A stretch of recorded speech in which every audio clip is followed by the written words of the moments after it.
Как мы можем носить имя мертвого племени?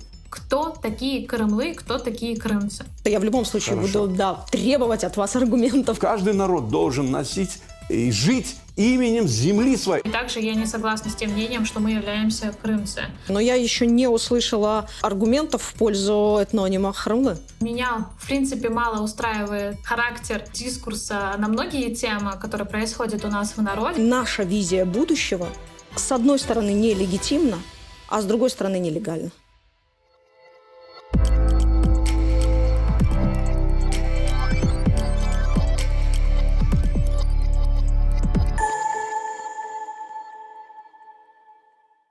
Селям алейкум. Проект «Меркес».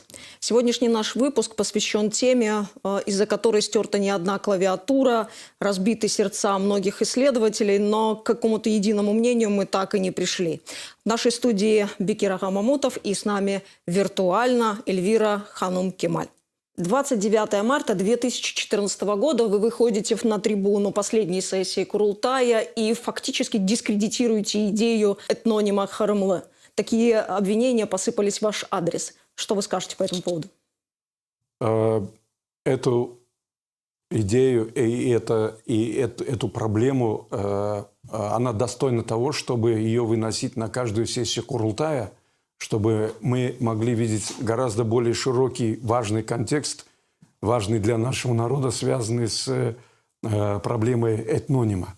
Когда шла подготовка ко второму Курултаю, к ее первой сессии, которая началась 26 июня 1991 года, целый ряд наших видных общественных деятелей, они в числе вопросов, которые должен был бы рассмотреть вот этот возобновленный Курултай, стояла проблема самоназвания. Но, к сожалению, дальше события развернулись таким образом, что впервые этот вопрос была попытка внести этот вопрос в повестку дня Курултая. Это уже был 2002 год. Вот. И это тоже была не совсем удачная попытка, хотя мы собрали, знаете, около 90 подписей от делегатов Курултая с заявлением, с предложением внести этот вопрос в повестку дня. 91 год, 2002, 2014. Идея не поддерживается. Идея либо не вовремя, либо мимо, либо еще какие-то причины. Нури Ага Абдуллаев, он говорил, гонджелеры патламады, да. То есть вот они не созрели, видимо. И люди воспринимали, как, видимо, для человеческой натуры это свойственно, да, немножко так в штыки воспринимать то, что для тебя кажется новым, неожиданным. И тем более, когда вокруг тебя вот эта среда, и вся эта и духовная, и материальная аура говорит о том, что ты татарин, там, крымский татарин и так далее. Люди и сила привычки, мы знаем, насколько она бывает тоже очень влиятельна на людей. И в комплексе все эти вещи, даже среди тех, кто изначально, когда с ним лично говоришь, и он тебя поддерживает, и говорит, да, там, минимум там нейтрально где-то сюда, надо подумать. И даже они, случалось так, что вот на этих обсуждениях и попытках внести этот вопрос на рассмотрение Курултая вели себя, так скажем, сдержанно, осторожно. Да. Вообще вот эта вот дискуссия, которая сегодня разразилась в наших социальных сетях, да и не только, она вышла далеко за пределы нашего виртуального мира. Практически в каждом чате, в каждом паблике мы видим те или иные отголоски этой дискуссии, крымские татары либо Крымла. Насколько она вовремя, эта дискуссия, разворачивается? Среди аргументов, которые оппоненты названия Крым, Крымлы, крымцы, крымские, в виде даже такого субстантивированного прилагательного, когда они говорят, что не нужно сейчас этот вопрос поднимать, и в числе аргументов звучит вот этот вопрос, этого вопроса, его несвоевременности. Но, знаете, не мы это начинали. Тут и меня обвиняли, и других моих некоторых единомышленников, что вот мы там начали это, взбудоражили там народ или еще что-то. Хотя это, конечно, не так, это все преувеличение наших оппонентов. Вообще сама дискуссия, если кто внимательно читал когда-нибудь базы Хатыралар Джафера Сейдамета, там есть его такое очень коротенькое, но очень такое смысловое замечание по поводу того, что вот когда Юсуф Акчура даже, да, и Асан Сабри Айвазов еще до, надо понимать, революции, да, говорили о целесообразности использования этнонима татары, и Джафер Сейдамет в этих своих воспоминаниях, написанных в 50-е годы, он говорит, вот мы их не поняли, мы их не услышали. Вот в этом смысле он как бы даже досадует, какое-то сожаление выражает. И когда, опять же, наши оппоненты зацикливаются на исторических аргументах, составляющих, да, этой дискуссии, они, я бы сказал так, ошибаются. Потому что мы не делаем ударение на именно, хотя это тоже очень важно, на исторических каких-то предпосылках этого вопроса. И когда они говорят, что там в титулатуре крымских ханов этого нет, титулатура менялась много раз. У Хаджи Герая нет слова татары, к примеру. Это возникли... Вы уходите в аргументацию, я вас вынуждена немножко остановить. Да, мы вернемся, потому что я в любом случае буду требовать от вас аргументов в пользу Хөррэмле. Смотрите, я же не просто так всегда задаю эти вопросы. Для меня важно вот понимать момент, да, почему именно сейчас. Мне кажется, вот это вот осевое время, которое мы с вами сейчас переживаем, оно запрашивает дискуссию внутреннюю, мировоззренческую дискуссию. И те дискуссии, которые мы себе сейчас позволить не можем, мы замещаем вот этими вот спорами о том, о чем говорить можно. Мне кажется, что вот как раз спор об этнониме, который сейчас разгорается все больше и больше, это вот как раз та история, когда у общества есть запрос на понимание, кто мы, на запрос на видение какое-то будущего, запрос на многие-многие вопросы, которые для нас остались нерешенными, и мы их, эти дискуссии, заменяем вот тем, чем мы можем заменить. Да, sağ olun siz meni bu bizim mesele daiремizге, sizin sualingizin дайресіне қайтардыңыз. Я говоря о том, что наши оппоненты считают этот вопрос несвоевременным, и сейчас тоже как у некоторых вот возникает, а стоит ли вот такое... И мы на это всегда реагировали таким образом. Если кто-то хочет заниматься этим вопросом, да, это так же, как когда национальное движение ставило своей целью возвращение, самой главной целью возвращения на историческую родину, да, и надо было... Знаешь что? Не говори о языке, не говори о литературе, не говори о наших традициях или еще о чем-то. Вот мы вернемся, а потом. Да, вот. Самая главная задача – это вернуться. Не нужно даже никаких, только вас... Давайте все думать об этом. Этот главный вопрос, да, как сейчас принято говорить, тренд, он все равно присутствовал, он звучал. Вот. Поэтому и здесь тоже... Этот вопрос, он не такой какой-то самоцельный, да, такой. За ним стоит очень широкий контекст. Поэтому, если кто-то хочет, тем более в этих безобидных соцсетях, высказывать какое-то свое видение, по этому вопросу, ну ради Бога, пусть высказывается, и пусть эта дискуссия где-то параллельно, может быть, они опасаются высказываться на более острые вопросы. Они говорят об этом. Это же не говорит о том, что в эту дискуссию вовлечена какая-то масса народа, и она как бы напрягает ситуацию внутри социума. Такой же ситуации, Аллаха шкур, нет. Ее никогда и не было. Вы знаете, я бы с вами не согласилась. По-моему, аргументы или споры некоторых, они доходят до какой-то крайне эмоциональной точки. У меня есть такое ощущение. Это у отдельных представителей. Но это тоже потом имеет свойство остывать и возвращаться в какое-то свое изначальное эмоциональное русло. Да. Как бы там ни было, я хотела бы дать слово Эльвире Ханом. Эльвира Ханом, вас устраивает тот уровень дискуссии, свидетелями которой мы сегодня являемся? Есть ли у нас версии, почему эта дискуссия стала вот такой актуальной и значимой для нас и у нас? Ассаляму алейкум. Сау нас за приглашение. Перейду сразу к ответу.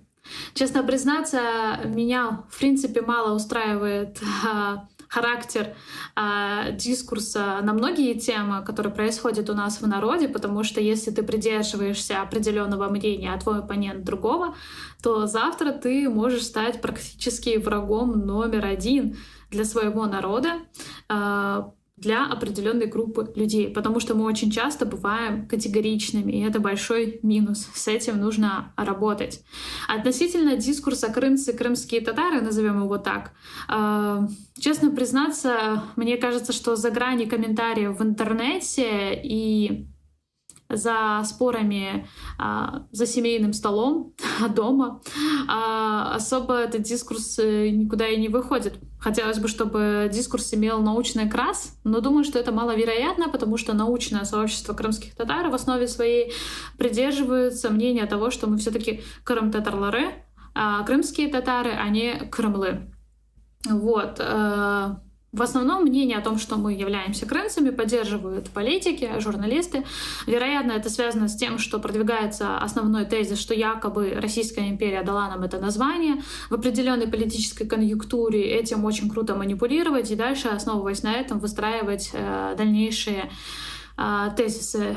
Я подозреваю, что вообще проблема самоназвания она связана с процессом национального самоосознания разных народов, да, то есть переход от народа к понятию нации.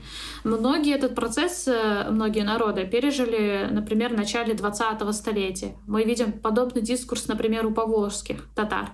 У нас же этот процесс был оборван неудачей в революционном движении, дальнейшими многочисленными миграциями, а потом и геноцидом, который случился с нашим народом в 1944 году. И вот этот переход к процессу национального самоосознания, к продумыванию тому, как мы должны себя дальше называть, потому что раньше особой разницы не было. Крымские татары могли себя называть крымские мусульмане, либо просто татары. В дальнейшем, когда вот только-только наш народ начал приходить к тому, чтобы обдумывать эту тему, вот этот процесс национального самосознания и процесс перехода от понятия «народ» к нации, к сожалению, у нас был оборван. Я, честно признаться, очень сильно сомневаюсь в том, что, например, интеллигенция крымско-татарская начала XX века даже предположила бы просто такой термин, как крымлы либо крымцы. Очень сомневаюсь в этом. Я думаю, что этот вопрос обострился сильнее после 2014 года, когда, скажем так, в нашем поле видения появился еще один народ с похожим названием, появилась новая политическая конъюнктура, под которую многие пытаются подстроить историю. Нашу историю. Бекирган, вот сейчас Сильвира Ханум сказала, что эта дискуссия про этноним, она актуализировалась после 2014 года, и представителями идеи о том, что мы являемся крымскими татарами, является научная интеллигенция. Как бы вы отреагировали на этот факт? Действительно ли наша научная интеллигенция поборники этнонима крымские татары? Ну, это, мягко выражаясь, такое некорректное выражение. Эта дискуссия началась гораздо раньше, я уже говорил. В 2007 году, я там выступаю как редактор, там составители Рахметли Иззет Ага Изидинов и Нури Абдуллаев, вот выпустили такой сборник, они в качестве составителей выступали, в котором мы собрали вместе, я скажу, может быть, пару сотен, может быть, даже несколько сотен, я, честно говоря, не считал, но очень много выступлений в прессе, начиная с конца 80-х годов.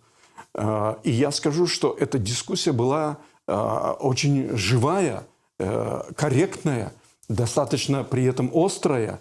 И она до 2014 года она не стихала. И ваш пример, с чего вы, в общем-то, начали, да, то, что мы, воспользуясь, так сказать, ситуацией, на второй сессии 6-го Курултая этот вопрос, опять же, попытались вынести на рассмотрение. Это тоже говорит о том, что до 2014 года, может быть, страсти кипели еще больше. После 2014 года произошло, знаете что? Старшее поколение как-то от этой дискуссии публичной немножко отошло. И это, как вы правильно заметили, больше перенеслось в плоскость социальных сетей. И в этой дискуссии уже стали участвовать молодежь. И она оказалась, знаете, в чем-то даже более и радикальной, я бы сказал, и более эмоциональной. Оппоненты стали говорить о том, что вот опять эти бузатеры появились с какой-то искусственной, там, какой-то никому не нужной темой и стали ее навязывать. Конечно, это далеко не так. По поводу теперь одной фразы я скажу по поводу того, что, смотрите, у нас был блестящий, один из первых наших докторов, который хорошо знал историю, а сам был филолог. Рефик Музафаров. Недавно скончавшийся, Аллах рахмет эйлесин, Айдер-аға Меметов. Наш первый доктор по истории Рустем Хаяли. Наш тоже блестящий доктор филологии Исмаил Керимов. Да? Я этот ряд могу продолжить. Они все воспринимали эту проблему совершенно позитивно. Двое из них, Рефик Музафаров и Рустем Хаяли, они были даже на острие этой полемики. И у них есть совершенно четкие выступления, где они... Крым – родина Крымов. Это в 1991 году в журнале «Ватан», который сам же Рефик Ага основал, вот такая была потрясающая статья. Поэтому я считаю, что наши, те интеллектуальные силы, которые знают немного историю, да, у нас очень много докторов там, и так, технических, еще и других наук, но именно те, которые соприкасаются с историей, они все поборники этой реформации, этих изменений. Бекирга, а стало ли триггером, вот таким, который возобновило эту дискуссию, появление в Крыму после 2014 года такого, ну давайте я так аккуратно скажу, народа без первичных этнических признаков, такого народа, как крымчане, который воспользовался правом на самоопределение вопреки нашему праву? Ну, это очень легкий вопрос. В него сразу же внес ясность нынешний российский политический оппозиционер, который 4 года был премьером при Путине, это Касьянов, Михаил Касьянов. На территории полуострова коренной народ, у которого не только нет государства в каком-то классическом виде, но даже элементарной автономии. Только он имел право здесь самоопределяться. Но у него никто ничего не спрашивал. Крымский народ – это эфемерное вообще-то понятие изначально. И такого народа, если бы мы стали бы крымцами или крымами, или крымскими, вот мы народ, который исторически сформировался на этой территории, он должен носить название этой земли. На это еще указывал Карамзин в своих очень авторитетных исторических трудах, что каждый народ должен носить и жить именем земли своей. Это ключевое понятие, когда мы говорим о том, чтобы имя, этноним народа и его историческая родина, земля, на которой он сформировался, были абсолютно идентичны. Вот об этом умалчивают наши оппоненты и не хотят об этом говорить. Этот аргумент очень легко ломается, если мы задаем вопросы, каков язык этого народа, какова вероисповедание. Можно я вам сразу скажу? Да. В начале XIII века появляется блестящий, это первый литературный памятник, сохранившийся в нашей истории, поэма Махмуда Крымлы «Юсуф и Зулейха». Этот памятник сохранился в оригинале, его нет, он сохранился в переводе. И переводчик пишет о том, что он перевел этот язык Крым дилинден кетерген. Мы отрезаны начисто от своего прошлого. И поэтому мы не можем сейчас говорить о том, что вот Крым дили, а значит, крымская нация тоже тогда, или народ хотя бы, этнос, существовал тогда. Как есть Крым дили, а нет Крым халка, что ли? Мы не будем распылять ваши аргументы. Хорошо. И я адресую вопрос по поводу этнонима «крымские татары». Эльвир Ханум, у вас есть большая статья, в которой вы приводите немало аргументов, но я попрошу вас обозначить всего 5 аргументов в пользу этнонима «крымские татары». Естественно, я придерживаюсь того мнения, что мы являемся крымскими татарами, крым-татар. Я считаю, что слово крымско-татарское обязательно должно быть написано слитно. Я об этом говорю в своем блоге на протяжении нескольких лет. Я против того, чтобы наш народ называли татары, но и также я не согласна с тем мнением, что мы являемся крымцы. Отвечая на ваш вопрос по поводу 5 аргументов, я постараюсь привести 5 важных аргументов на эту тему. Первый аргумент — это то, что защитники термина «крымцы», особенно ранее, любили оперировать историческим прошлым, говорить о том, что термин «крымлы» есть в исторических документах. Но на самом деле это не совсем является так. Дело в том, что, например, слово «татар» мы видим в кодексе Куманикусе. Это письменный половецкий памятник народа кыпчаков, да, который участвовал, в частности, в этногенезе крымских татар. Они используют слово «татар», «татар-тели». В государственных документах периода Крымского ханства, в титулатуре крымского хана мы видим использование названия слова «татар». Мы не видим там слова «крымлы» либо «крымец». Относительно того, что видят защитники аргументы того, что мы крымцы, это имена ученых, которые они видели. Например, был такой ученый Мухаммад Аль-Карами. То есть Аль-Карами — это низба такая, которая указывает на место происхождения человека, то есть Мухаммад Крымский. Такую низбу использовали часто. Но если мы будем исходить из позиции тех, кто поддерживает сомнения Крымлы, то для нас такой ученый, который носил низбу Кефеви, Махмуд Сулейман бен Кефеви, то он для нас не человек, который происходит из Феодосии, да, из Кефе, а человек кефенец по национальности. Скажите, это звучит абсурдно, действительно. Были низбы, которые содержали в себе и национальную принадлежность, но использовали слово «татар». Так, например, советника Девлет-Гирай-хана, известного крымского хана, в Османской империи прозвали татарский шейх, татар-шейх. Те, кто поддерживает мнение, что мы крымцы, очень часто любят приводить в пример: а вот азербайджанцы, а вот украинцы. Но извините меня, у названия украинцы есть хотя бы какая-то историческая база, это древний термин, и есть хоть историческая и культурная база. За термином «крымлы», крымцы вообще ничего нет, это просто пустое слово, которое не имеет за собой ни исторической, ни культурной базы. Тогда почему мы должны отказываться от своего названия «крым-татар» ради названия «крымлы», которое является абсолютно пустым и не имеет никакой за собой историографии? Почему мы должны это делать? Третий аргумент. Я начну с одной интересной истории. Недавно мне внучка представителя национального движения Кадырова Абиль-Джемиля передала семейный архив. Кадыров Абиль-Джемиль — это один из сподвижников Айше Сейтмуратовой, представитель национального движения крымских татар. И там содержалось очень много интересных документов. Один из документов, где приводится огромное количество различных примеров дискриминации крымско-татарского народа по национальному признаку в советский период с 1944 по 1956 года. И там в этом документе они приходят к ряду различных итогов. И был такой 8-й пункт, где было написано о том, что сделать так, чтобы крымский татарин стыдился называть себя крымским татарином. И я хочу сказать, что этот дискурс «крымцы, крымские татары» возник только потому, что мы стесняемся самих себя. Только потому, что есть какие-то определенные комплексы, чтобы нам никто не тыкал, что вы монголы, что вы приши, что вы не коренное население Крыма, вы сюда пришли в 13 веке. Только из-за этого.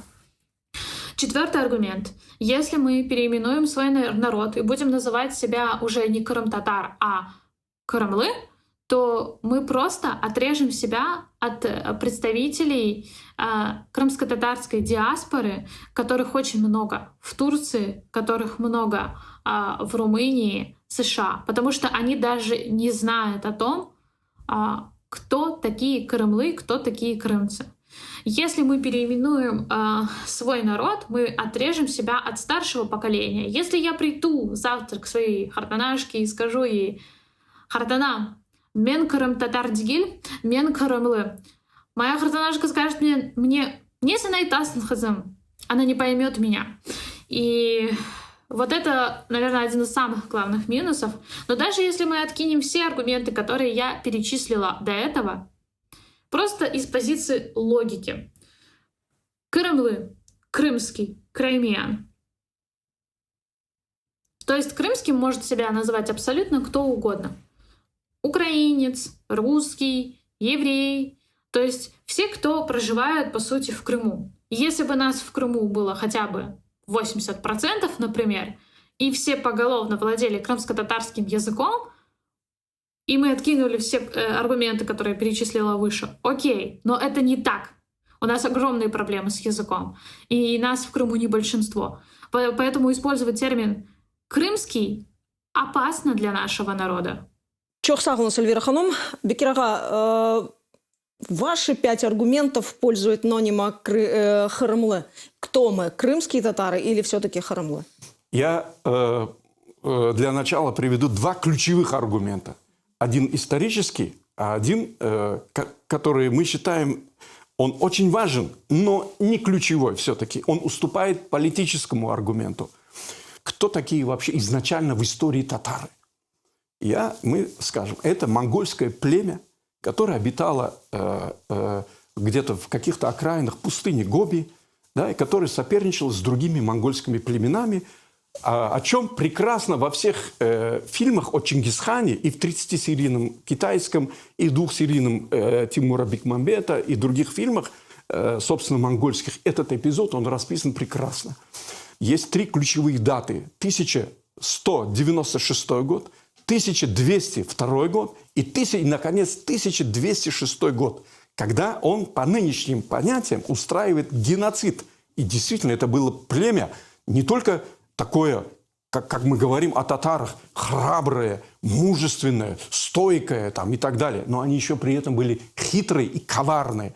И за это Чингисхан их наказал. Недавно... Татары не мы. Татары, понимаете, я задам такой вопрос, как мы можем носить имя племени, которое было в начале 13 века физически уничтожено Чингисханом, да, и которое отстоит от нас, оно мало что уничтожено, но и которое отстоит от нас там минимум 7 тысяч километров. Как мы можем носить имя мертвого племени, которое никогда на территорию даже Европы, не говоря о Крыме, не проникало? Но это ирония истории, это просто исторические какие-то такие очень трагические перипетии, обстоятельства, которые сложились таким образом, что крымский народ, который впитал в себе культуру Северного Причерноморья, Кавказа, Балкан, Малой Азии, Средиземноморья, да, и стал носить имя какого-то дикого, уничтоженного и отстоящего, где-то находящего практически на Дальнем Востоке племени. Ну разве это не самый удивительный парадокс, который в историческом плане, и я считаю его даже не очень таким важным, да? И мы, оказывается, мы татары, живущие в Крыму. Теперь перехожу ко второму очень важному. Да, вот с точки зрения этнологии и этнографии, все-таки мы по определению, по подлежащему, да, или по существительному, мы татары. Но и прилагательное. Прилагается. По-крымски это звучит сфат, качество. Угу. То есть мы татары, которые живут в Крыму, которые относятся к Крыму. Там говорят шовинисты, что мы пришли в 13 веке, это уже не важно. Но получается, что... Но вообще-то двусоставной этноним по законам этнологии – это абсолютное обозначение диаспоры. Мы диаспора по этому обозначению татар, которые живут в Татарстане возле Волги. Аллах сагларын берсин.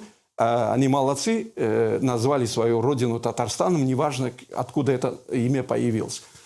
Все. Они это сделали за 1,5 года до нас.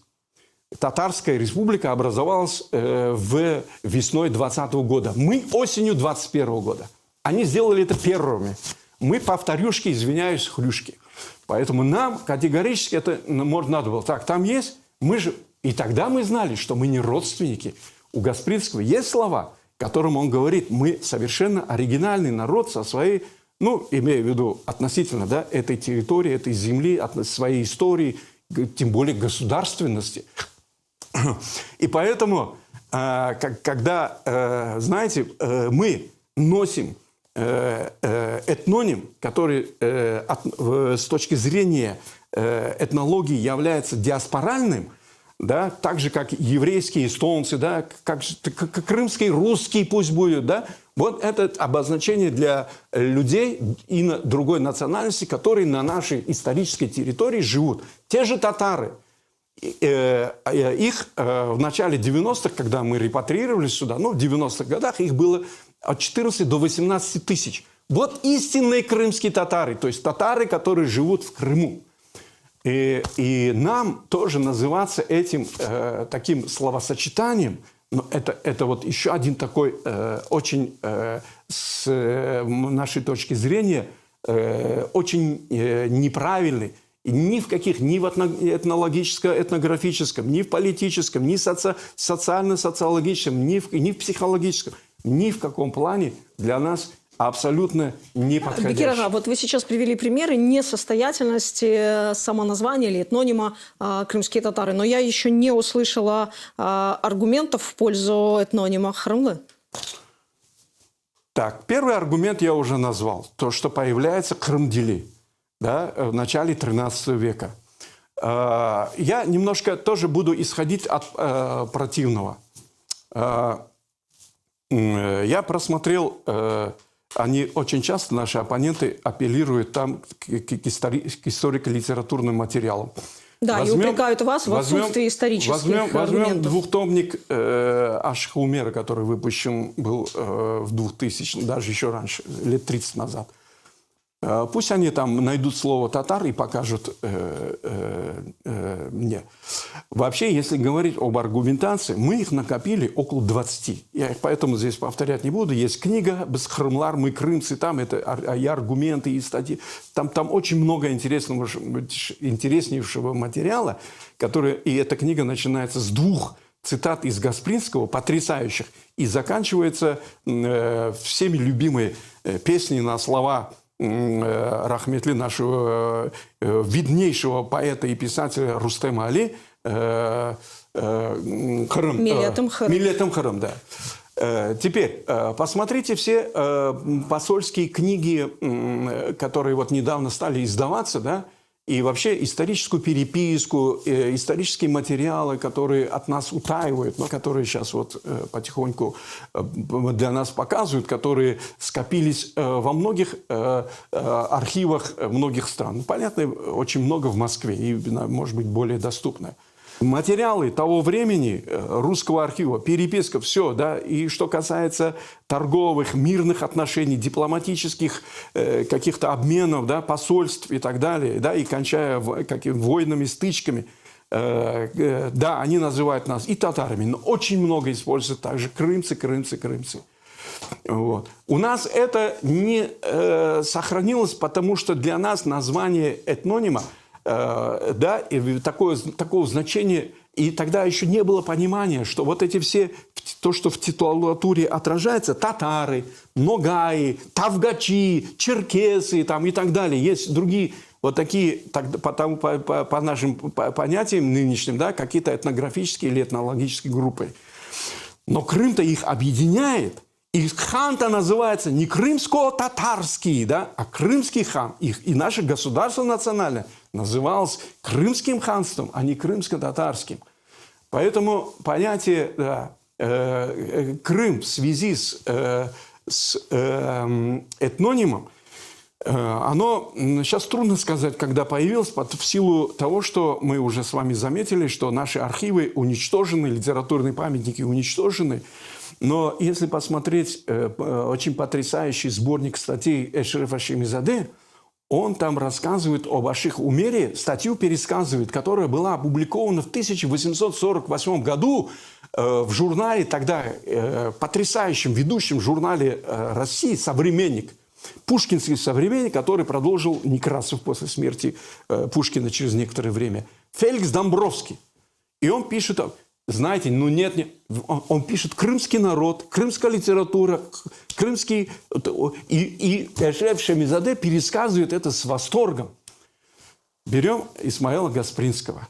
Я промониторил небольшую часть Терджимана с помощью моего друга и известного нашего ученого, филолога Исмаила Керимова. То есть еще при Гаспринском, или, можно сказать, уже при Гаспринском, или еще при Гаспринском. Я сделал выписки с контекстами, потому что они говорят... Значит, Гаспринский с вами, да? Гаспринский, да. Там в общей сложности порядка 25-30 фрагментов, да, а если мы это умножим, пусть будет не на 100, да, 1%, если весь Терджиман брать, да, а хотя бы там на 20-30, то есть этих высказываний, то есть он активно использовал это этноним. И зачем я беру контексты? Ни в одном контексте, Аллах шкур, нету использования этого слова. Они все используются именно как этнонимы, а не как катайконимы. Они не используются, катайконим, напомню, это название жителей этой территории. Пусть пришельцы, там, не знаю, еще кто-то, мигранты и так далее. Они жители, вот это катайконим.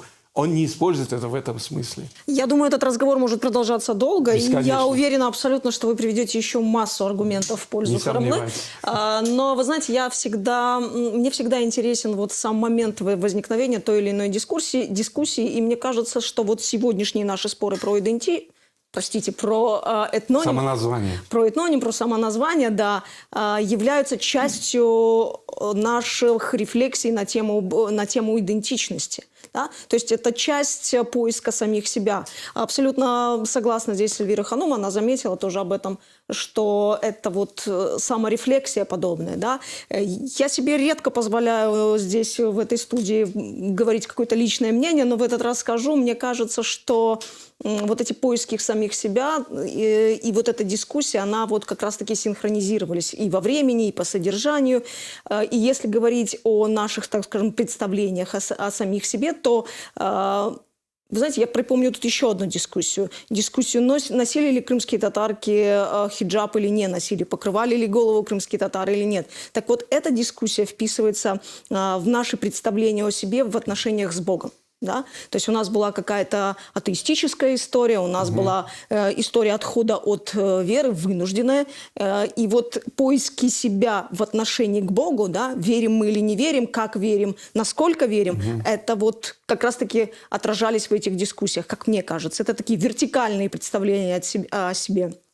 А вот дискуссия на тему Харамлы или крымские татары, мне кажется, это горизонтальные представления о себе. Это попытка совместить в себе этническую историю, тюркскую этническую историю и такую своеобразную себе средиземноморскую, европейскую историю. Да? По сути, если так глобально рассуждать, это представление о себе в контексте с Запада и Востока. Или, точнее, попытка совместить весь наш опыт, а он у нас уникальный. Я буду утверждать всегда, везде и навсегда буду говорить, что мы как раз-таки носители той уникальной культуры и того уникального опыта, который позволяет нам понимать Восток, понимать Запад, понимать и мусульман, и понимать и христиан. И вот мне кажется, что эта дискуссия об самоназвании, об этнониме, она будет бесконечной. Мне будет очень жаль, если мы поломаем немало копьев на эту тему, но так и не найдем какого-то стоп-кода для нас в этой дискуссии. Продолжая, скажем так, этот разговор, я не просто так завела разговор об идентичности, я недавно услышала такой вариант или такое представление об идентичности, как то, что идентичность – это общее представление будущего и язык. Так вот, для нас тема языка Бекирга очень болезненна. Да? Как только мы начинаем здесь, в этой студии, говорить про язык, нам сразу летят обвинения в том, что мы не говорим на крымско-татарском. В условиях, когда в Крыму Отсутствует информационная среда. В условиях, когда в Крыму фактически маргинализирован крымско-татарский язык, будет ли крымско-татарский язык определяющим для крымских татар фактором идентичности? Будет ли он тем маркером идентичности, которым он является, ну, пока еще является по сегодняшний день? Вы очень правильно заметили. Я чуть-чуть, может быть, еще другими словами и чуть-чуть расширю значение, да, вот этой дискуссии. Она затрагивает очень многие другие проблемы, которые для нашего народа являются актуальными. Да? Это и знание истории, это и знание литературы, это вопросы, которые завязываются, как вы тоже очень правильно заметили, и вопрос, который для нас супер важный вообще-то. Да,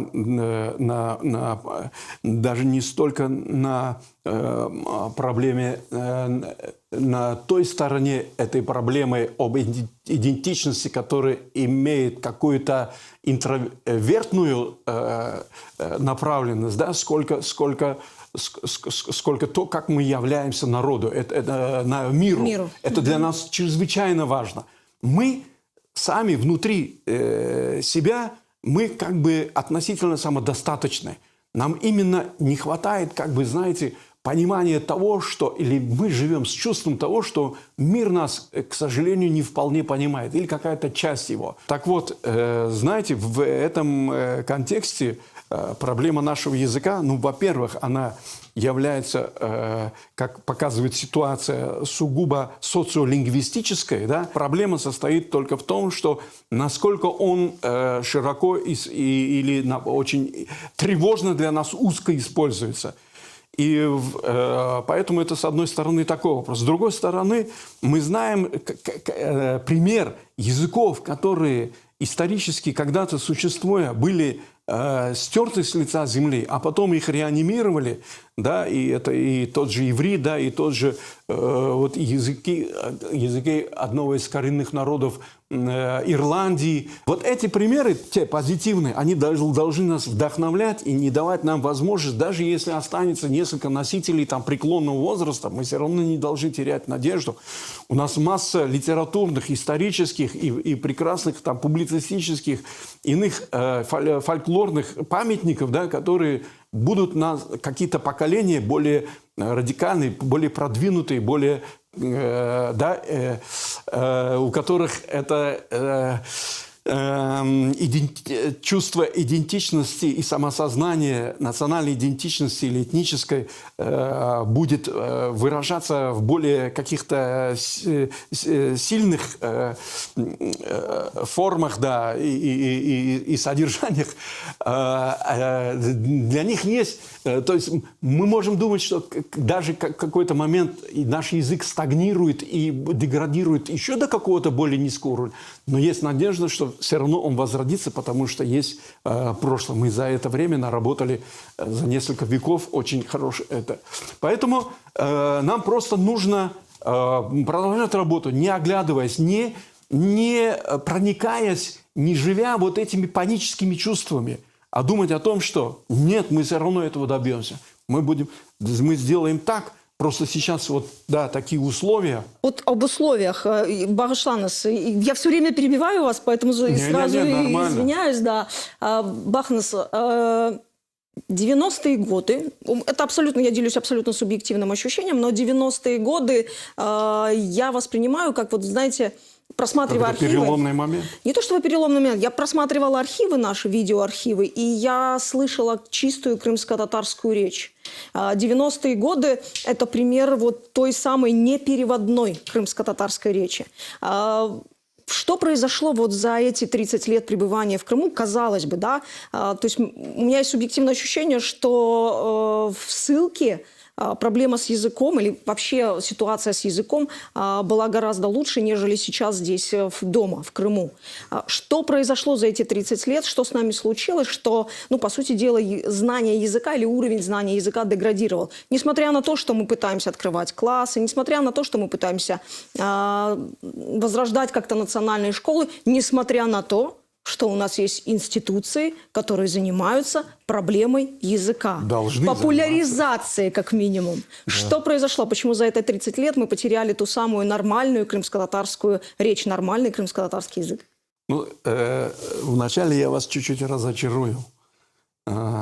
Отрыв от языка и первые очевидные признаки того, что мы свой язык игнорируем, отдаляемся от него, это появилось, вот это состояние и эти обстоятельства, они появились еще в начале 60-х.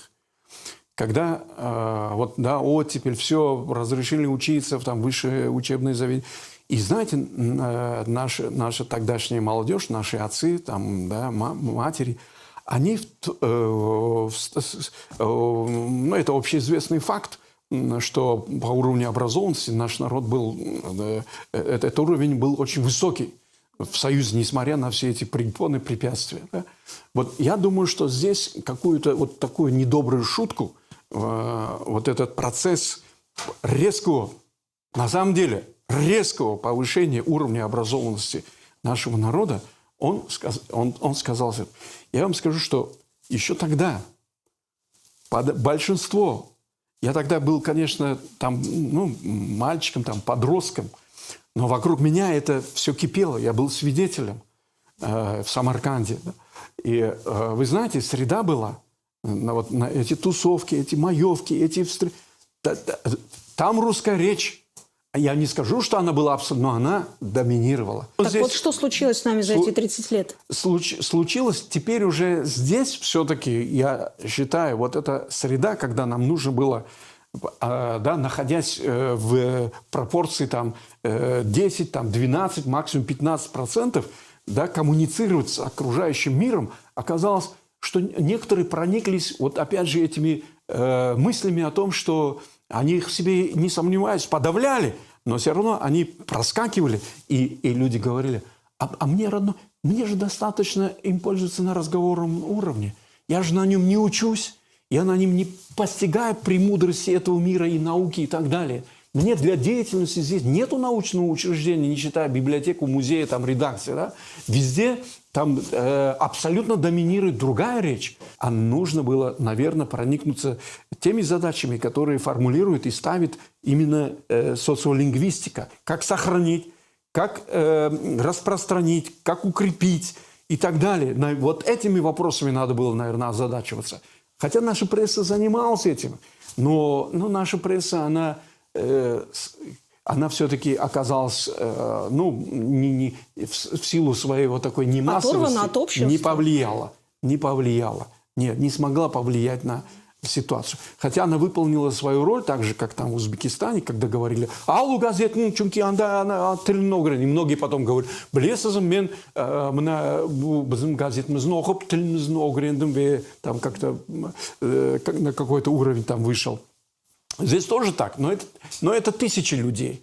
Не многие десятки тысяч, к сожалению. Я бы хотела задать тоже Эльвире Ханум вопрос относительно языка. Учитывая сегодняшнюю реальную оценку, учитывая все эти обстоятельства отъезда крымских татар, Эльвира Ханум, ваше мнение, будет ли язык одним из маркеров нашей идентичности, либо его заменят история, религия, земля и прочие маркеры?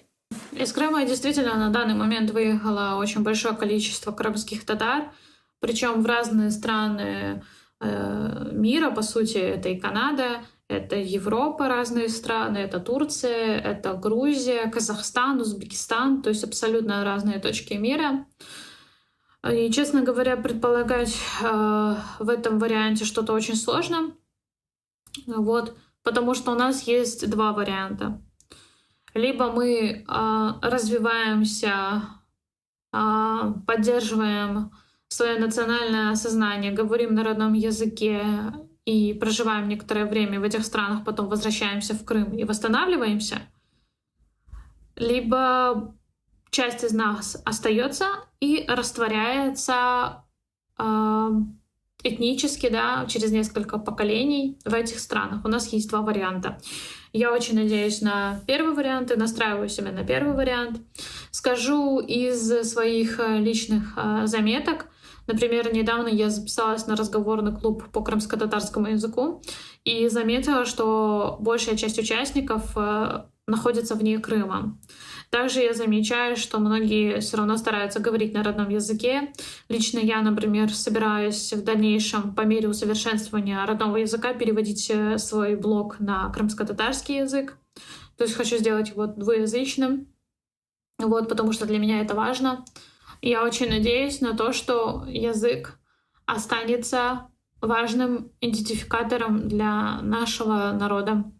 Все зависит сейчас чисто только от нас. Я очень часто поднимаю тему языка в своем блоге, и мне иногда пишут, что язык — это то, что дает семья. Я с этим мнением и согласна, и нет, потому что семья может дать бытовую речь, литературную речь дает образование. То есть классику, крымско-татарские литературные произведения мы читаем либо в школе, либо в университете. Либо если родители отдадут тебя к хорошему педагогу, который тебе даст хорошую базу. А во взрослой жизни ты должен приложить очень много усилий для того, чтобы получить эту базу. И все зависит, конечно же, от сознательности и от силы воли человека. Самостоятельно все это делать очень сложно. Поэтому, конечно, должны быть свои национальные классы. И крымско-татарский язык и литература должны быть обязательными предметами. И, честно признаться, очень сложно в таких условиях что-то говорить. Я все-таки надеюсь на то, что нам удастся сохранить родной язык, и что каждый из нас будет прилагать свои усилия. Еще один маркер, на который указывают некоторые наши представители, крымские татары, маркером идентичности, является общее представление о будущем. Насколько вам, как вам кажется, насколько мы одинаковы в своем представлении о будущем? Вообще есть у нас представление о будущем? У нас есть какая-то визия нашего ближайшего хотя бы будущего? Либо это размыто?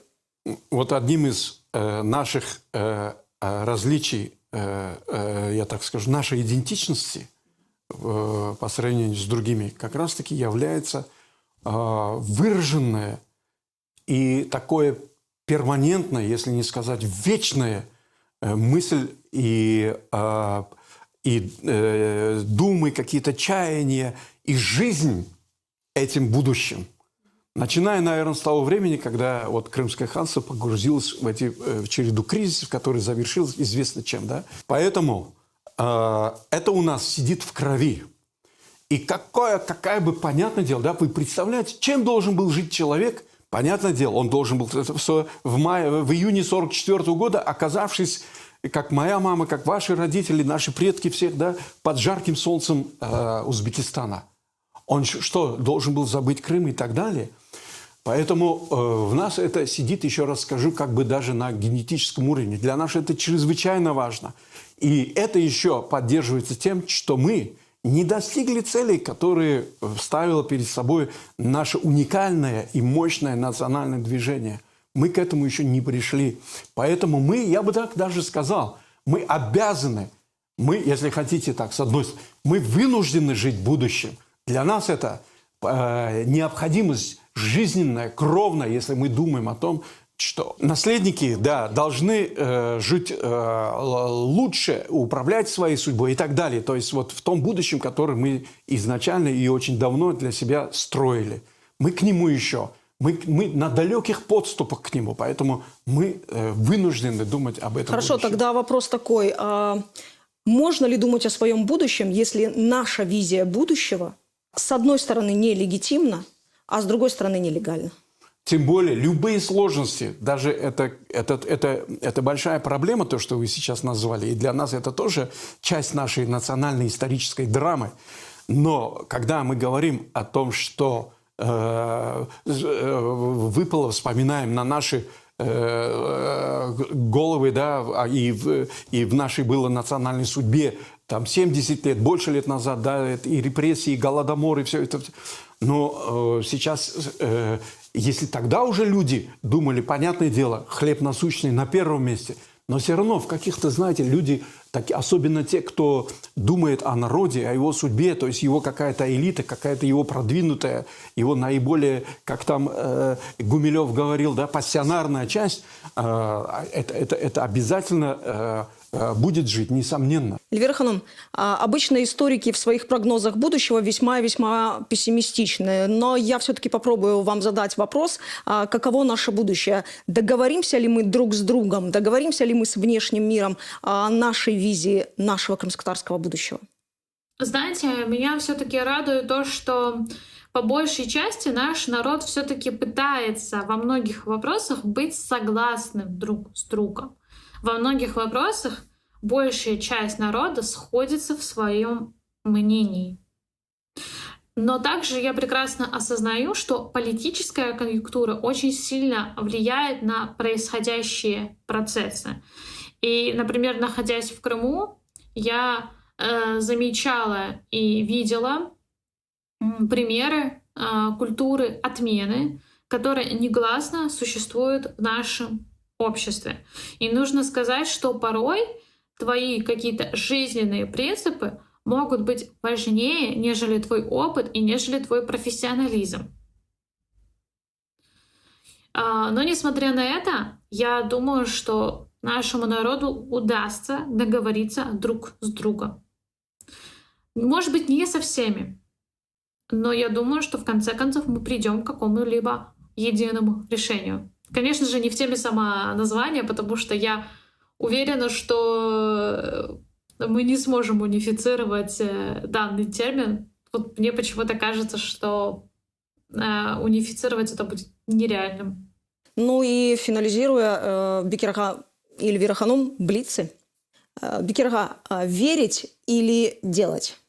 Сами правильный ответ и верить, и делать. Тут это не альтернативы, и, мне кажется, да, и их противопоставлять не надо. Особенно в нашей ситуации. Эльвира Ханум, что нас определяет как крымских татар? Неизученное прошлое, актуальность настоящего или представление будущего? Представление о будущем. Чохсагунус. Это был проект «Меркес». Горушкенджи.